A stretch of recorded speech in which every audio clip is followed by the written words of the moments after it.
वर्षम भयपड़ाला जय तेलंगाना। अरे तेरे को पैसे दे देंगे रे भाई, बंद कर तू। अरे बड़े भाई बंद कर रहे, वो लोगों के मुंह पे मार रहा तू, बंद कर बंद कर। गौरवनीयुलु पेदलु गौरवनीयुलु पेदलु अमरपेट शासन सभ्युलु మీ అందరి అభిమాన నాయకుడు అన్న కాలేరు వెంకటేష్ గారికి, గౌరవనీయులు సికింద్రాబాద్ కాబోయే ఎంపీ మీ అందరికీ సుపరిచితులు పెద్దలు గౌరవనీయులు శ్రీ పద్మారావు గౌడ్ గారికి, గౌరవనీయులు మాజీ మంత్రివర్యులు పెద్దలు అన్న తలసాని శ్రీనివాస్ యాదవ్ గారికి, గౌరవనీయులైన పెద్దలు వేదిక పైన ఉన్న మన హైదరాబాద్ నగర పార్టీ శాసనసభ్యులు జూబ్లీ హిల్స్ ఎమ్మెల్యే సోదరులు మాగంటి గోపీనాథ్ గారికి, గౌరవనీయులు గౌరవ కార్పొరేటర్లు పద్మా వెంకటరెడ్డి గారికి, గౌరవనీయులు కార్పొరేటర్ గారు విజయ్ కుమార్ గౌడ్ గారికి, అదేవిధంగా దూసరి లావణ్య శ్రీనివాస్ గౌడ్ గారికి, గౌరవనీయులు వెంకటరెడ్డి అన్న గారికి, గౌరవ మాజీ కార్పొరేటర్లు మరి పద్మావతి గారు, శిరీష గారు, పద్మావతి గారు, ఇంకా వేదిక పైన ఉన్న పేరు పేరున పెద్దలందరికీ, అందరికంటే ముఖ్యంగా నేనైతే మీటింగ్ క్యాన్సిల్ అయిపోయింది అనుకున్నా, మా ఆడబిడ్డలు వెళ్ళిపోయింటారు, వర్షం పడుతుంది, ఎవరుంటారు అనుకున్నా. కానీ నిజంగా చెప్తున్నా, ఇలా అంబర్పేటలో మిమ్మల్ని ఇక్కడ చూస్తుంటే వర్షం పడుతున్నా 5 గంటల నుంచి ఇంత ఓపికగా ఉన్న మీ అందరికీ నా తల వంచి హృదయపూర్వకంగా నమస్కారం తెలియజేస్తున్నాను. ఇంటికి పోగానే తిడతారులే, ఇప్పుడు వర్షం ఎక్కడ పోయినా తిడతారు, అడుగుతారా? నన్ను అయితే తిడతారు, ఇప్పుడు మా చిచ్చాను కూడా తిడతారు. ఇప్పుడు వర్షం ఏం చెప్తున్నా మీరు ప్రచారం తిడతారు.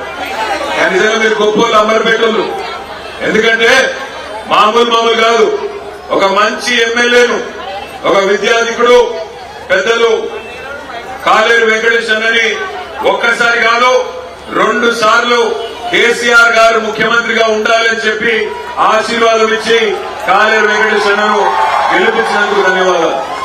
4.5 నెలల కిందట, సరిగ్గా 5 నెలల కిందట ఇక్కడికే వచ్చిన అంబర్పేటకు వచ్చి మీకు విజ్ఞప్తి చేస్తున్నాం, అన్న వెంకటేశ్వరాన్ని గెలిపియండి, కేసీఆర్ గారు ముఖ్యమంత్రి అవుతారని చెప్పిన మీరు దయ తలిచిండ్రు, ఓటేసిండ్రు, అన్న 20,000 ఓట్ల మెజారిటీతో గెలిపించిండ్రు.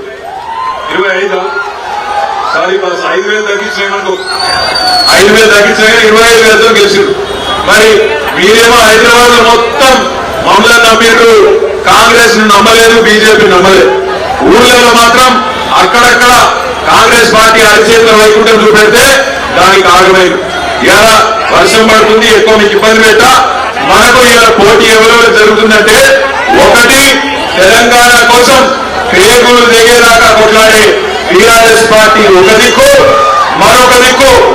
మరొక దిక్కేమో బీజేపీ కుర్కురే పార్టీ తెలుసు కదా, కుర్కురే రెడ్డి గారు కుర్కురే పార్టీ ఇంకో దిక్కు, మూడో దిక్కేమో కాంగ్రెస్ కిరికిరి పార్టీ కుర్కురే రెడ్డి, ఇగో తెలంగాణ పార్టీ, ముగ్గురు మధ్య పోటీ జరుగుతున్నది. ఇగో మన పార్టీకి వెళ్ళేమో ఒక మంచి మనిషి పద్మారావు గారు అభ్యర్థిగా వచ్చారు. ఇక్కడికి వచ్చిన మీ అందరినీ నేను ఒక్క ప్రశ్న అడుగుతా, నిజాయితీగా సమాధానం చెప్పండి, మోమాట పడకండి. కేసీఆర్ ఉన్నప్పుడే బాగుండే అనుకున్నట్లు చేయవద్దు. అంతేనా? పక్కనా కాదా? పక్క అసలు 2 సైడ్లు అన్నట్టు, 2 సైడ్లు.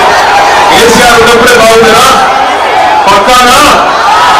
అయితే మీకు మంచి ఉపాయం చెప్తా, మీరు ఏం చేయకుండా మీ కరెంటు కష్టాలు తెలుసు మాకు, కరెంటు బాగా పోతుంది, కాంగ్రెస్ రాగానే కరెంటు పోతుంది, మంచిగా సౌలభ్యం ఖరాబ్ అయింది, కాంగ్రెస్ రాగానే హాలత్ ఖరాబ్ అయింది.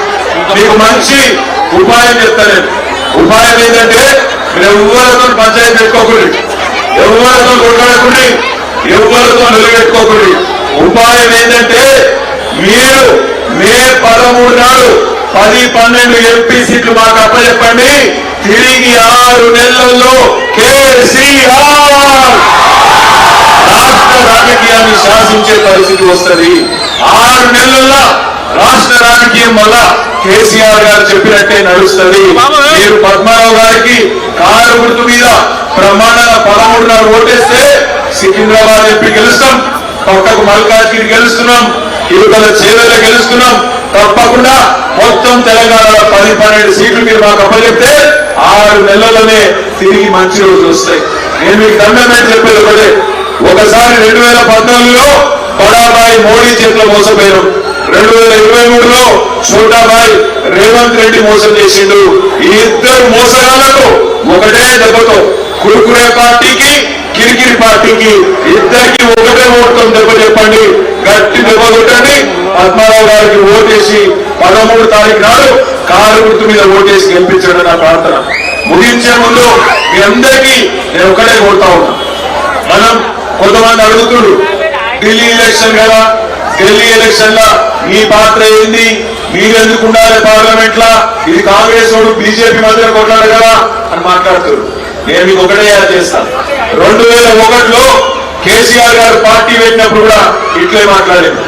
17 పార్లమెంట్ సీట్లు గెలిస్తే కూడా తెలంగాణ ఎట్లా చేస్తారు కేసీఆర్, 277 మంది కావాలి ఢిల్లీలో మాట్లాడారు. మరి మీరు ఆ రోజు 5 సీట్లు ఇచ్చారు, 5 పార్లమెంట్ సీట్లు ఇస్తేనే ఢిల్లీ మెడలు వంచి తెలంగాణ తెచ్చిన మొనగాడు మన కేసీఆర్ గారు. మీరు 10-12 సీట్లు మీరు మాకు అప్పచెప్తే ఇక్కడ కాంగ్రెస్ మెడలు, అక్కడ బీజేపీ మెడలు వంచే సత్తా ఉన్న నాయకుడు మన కేసీఆర్ గారు. ఎప్పుడైనా కూడా ఒకటే గుర్తుపెట్టుకోండి, తెలంగాణకు ఏనాటికైనా ఈ గులాబీ జెండానే శ్రీరామ రక్ష. ఇలా కిషన్ రెడ్డి గారిని ఏం కిషన్ అన్నా నీకెందుకు ఓటేయాలి, ఒక్క పైసా సాయం చేసినావా?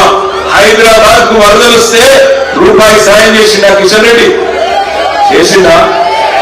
మా ఊళ్ళో కూడా అంబర్పేటగా ఉన్న సిగరెట్ ఇచ్చిందా?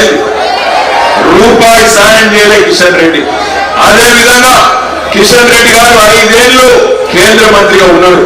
5 ఏళ్లలో మీ అంబర్పేటకు కనీసం 5 రూపాయలు సాయం చేసిందా? ఒక్క పని చేసి పెట్టిందా? ఒక్క విద్యా సంస్థ తెచ్చిందా? ఒక్క కాలేజ్ తెచ్చిందా? పోనీ ఒక గుడి కట్టిందా? మరి ఎందుకు వేయాలి ఓటు, ఎందుకు వేయాలి మోడీ గారు? ఇవాళ మా ఆడబిడ్డలు ముఖ్యంగా చాలా పెద్ద ఎత్తున వర్షంలో కూడా ఓపికగా ఉన్నారు. మీకు నేను ఒకటే విజ్ఞప్తి చేస్తా, బీజేపీ వాళ్ళు అంటున్నారు అబ్కి బార్ 400 పార్ అంటూ, అంటే ఏందో ఎరికేనా మీకు? ఈసారి పొరపాటున బీజేపీ కోటేస్తే పెట్రోల్ డీజిల్ 400 దాటిపోతుంది, సిలిండర్ 5000 దాటిపోతుంది. ఆనాడు మోడీ గారు 400 రూపాయలు ఉంటే మోడీ వచ్చినాడు ఏది సిలిండర్, ఇలా 1200 అయింది. రేపు మీరు మళ్ళా బీజేపీ కొట్టేస్తే సిలిండర్ కొండెక్కుతుంది, 5000 అవుతుంది, పెట్రోల్ డీజిల్ 400 అవుతుంది. అయినా బీజేపీ వాళ్ళు ఎందుకు ఓటేయాలి? మీకు ఒక కాలేజ్ ఇయ్యలే, ఒక స్కూల్ ఇయ్యలే, ఒక్క పైసా ఇయ్యలే. హైదరాబాద్ కు మెట్రో విస్తరిస్తామంటే గుడ్డ పైస ఇయ్యలే. ఎందుకు ఇయ్యాలి అంటే వాళ్ళు ఒక్కటే చెప్తారు, మేము రామ మందిరం కట్టినాం, రాముడికి గుడి కట్టినాం కాబట్టి ఓటు వేయండి.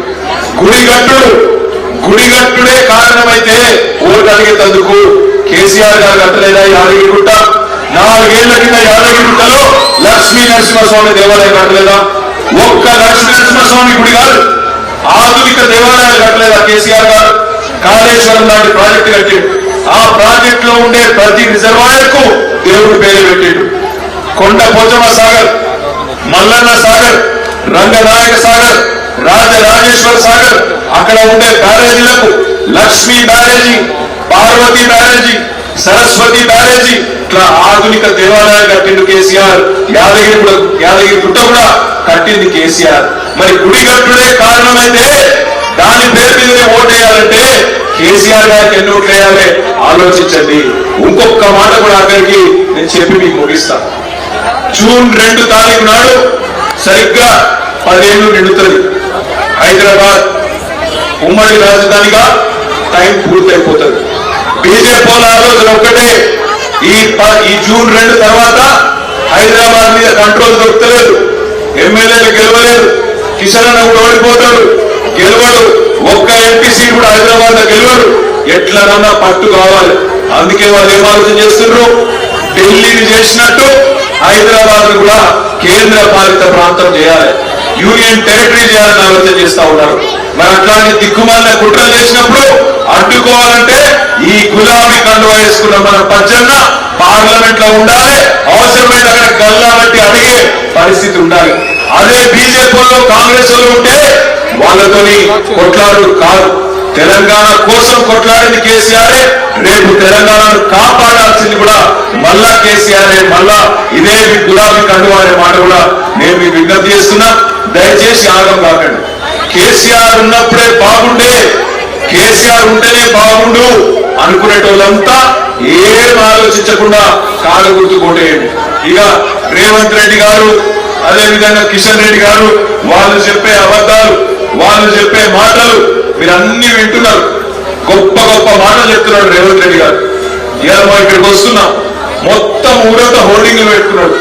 ఏమని 6 గ్యారంటీలలో 5 గ్యారంటీలు అమలు చేసేసినా అని మాట్లాడుతున్నాడు రేవంత్ రెడ్డి. అమలు అయినాయా? మా ఆడబిడ్డ నేను అడుగుతా ఉన్నా, తులం బంగారం వచ్చిందా లగ్గం చేసుకుంటే? వచ్చిందా? నాలుగో వచ్చిందా? వచ్చిందా? 1,00,000 లగ్గాలైనాయి రేవంత్ రెడ్డి వచ్చినాక. 1,00,000 లగ్గాలైనాయి. 1,00,000 తులాల బంగారం బాకీ ఉన్నావు రేవంత్ రెడ్డి. నువ్వు నిన్న లగ్గాలకు చెప్పినట్టు తులం బంగారం ఇవ్వకపోయినావు. నీ లగ్గం చేస్తారు మా ఆడబిడ్డలు. యాభైకో మీరే చేస్తారు, పడతారు. నెలకు 2,500 రూపాయలు ఇస్తా అన్నాడు. ఇచ్చిండా? వచ్చినాయా? వచ్చినాయా? మీరు నన్ను ఆ గౌరవాలు చెప్తుంది. మీరందరూ కలిసి నన్ను పిచ్చోని చెప్తున్నారు. రేవంత్ రెడ్డి చెప్పిండు, రాహుల్ గాంధీ చెప్తుండు, వచ్చే ఉంటాయి. కాలేదా? నిజంగా? మరి పెద్ద మనుషులకు 4,000 రూపాయల పెన్షన్ అన్నాడు, వచ్చాయా? 4,000 కాదు, ఉన్న 2,000 కొట్టిండు జనవరిలో. అంతేనా అమ్మా? అట్లా బుద్ధులు తింటా బాగుండదు. మరి అట్లా తింటావు ముఖ్యమంత్రిని. అయితే మా అమ్మని వాడు తింటున్నారు. వాళ్ళకి మీకు ఒక చిన్న ముచ్చట చెప్తా. ఈ రేవంత్ రెడ్డి భాష ఎట్లుందంటే చూస్తేనే, ఇది వరకు అప్పుడప్పుడు ఈ సినిమాలు ఫ్యామిలీతో చూడలేకపోతుంటుంది. సినిమాలు కొన్ని ఇట్లా ఈ గలీజ్ దృశ్యాలు ఉంటే ఫ్యామిలీతో చూడలేని పరిస్థితి ఉండే. ఇవాళ రేవంత్ రెడ్డి మాట్లాడుతుండు అంటే ఫ్యామిలీతో వార్తలు చూసే పరిస్థితి కూడా లేదు. నోటికి వచ్చిన బూతులు, నోటికి వచ్చిన చెండాలం, అడవైన కంపు వాడు. ఆలోచించు, ఎవడన్నా ముఖ్యమంత్రి ఇట్లా మాట్లాడతారా? నేను లగ్గ బిందెలు ఉంటాయనుకో వచ్చినా ఆడ ఖాళీ కుండలు ఉన్నాయి మాట్లాడతారు ఎవరైనా? నాకు ఎవరు అడుగుతా? గడ్డపాడలు పట్టుకొని, తట్టపాడలు పట్టుకొని, నెత్తి మీద తువాలు చుట్టుకొని అర్ధరాత్రి ఎవరు తిరుగుతారు లగ్గ బిందెల కోసం? ఎవరు తిరుగుతారు? ఎవరు? నేనే తనలేదు. దొంగలు లంగాలు రుచగాడని చెప్తున్నారు. మీరు ముఖ్యమంత్రిని అంటే తింటారు మీరు. నేనేమంటున్నా, గలీజ్ మాటలు. నా కొడకల్లా మెడలో పేగులు వేసుకుంటా ఏమంటున్నాడు అంటుండు రేవంత్ రెడ్డి.